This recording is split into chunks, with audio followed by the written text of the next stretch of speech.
नमस्कार मंडळी, आपलं स्वागत आहे ARK क्रिएटिव्ह हब या यूट्यूब चॅनलमध्ये। आम्ही ट्रिप काढली आहे ती म्हणजे तीर्थक्षेत्र पाहण्यासाठी। त्यामध्ये आम्ही पहिले पंढरपूर दर्शन केलं, नंतर तुळजापूर, येरमाळा, मलकापूर, अक्कलकोट करून आम्ही गाणगापूरला पोहोचलो। गाणगापूरला येण्याची माझी ही दुसरी वेळ। खूप छान वाटत होतं। आम्ही रूम बुक केली आणि नंतर दर्शनासाठी संध्याकाळी 7 वाजता मंदिरात पोहोचलो। मंदिराभोवतीचा जर परिसर पाहाल तर खूप छान आणि प्रसन्न वाटत होता। त्यानंतर आम्ही मंदिराच्या दिशेने गेलो तर मंदिरासमोर काही गायी उभ्या होत्या। मंदिरासमोर गायी उभ्या आहेत हे पाहून खूप छान वाटलं। त्यानंतर तिथल्या स्थानिक लोकांनी सांगितलं की या गायी मंदिरासमोर दिवसभर उभ्या असतात। त्यांना पाहून खरंच खूप छान वाटलं। त्यानंतर आम्ही दर्शनाच्या रांगेकडे गेलो।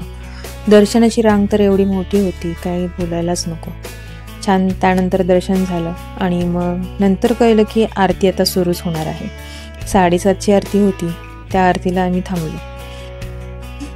मंदिरातील परिसर खूप छान होता आणि हे मंदिरामध्येच एक झाड आहे पिंपळाचं आणि आजूबाजूचा जर परिसर तुम्ही पाहत असाल तर खूप छान आणि स्वच्छ होता। सगळे भाविक भक्त आपल्याला दिसतायत, ते बसलेले होते निवांत। आरती सुरू होणारच होती त्याची वाट सगळेजण पाहत होते। आणि या मंदिरामध्ये प्राण्यांना पण एंट्री आहे हे मला तिथे गेल्यानंतर कळलं। आता तुम्ही पाहालच की इथे एक आपल्याला डॉग पण दिसतोय, तो मनसोक्त हिंडतोय। भारी वाटलं हे बघून, म्हणजे एकच नाही तर भरपूर जण होते।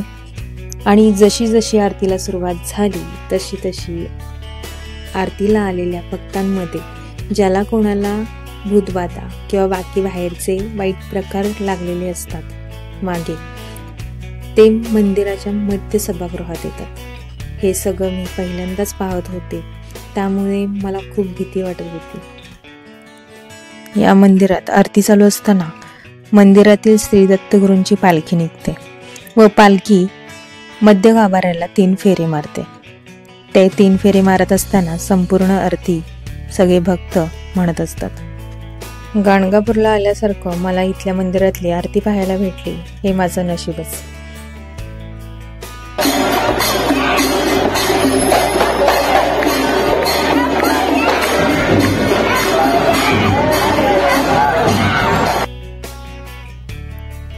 दत्तगुरूंची पालखी जात असताना सगळेजण फुलांचा वर्षाव करत होते।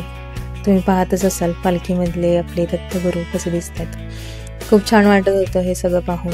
मंदिरातला परिसर आणि आजूबाजूचं हे वातावरण खूप वेगळं होतं आणि ही आरती मला पहिल्यांदाच पाहायला भेटली। खूप भारी वाटलं।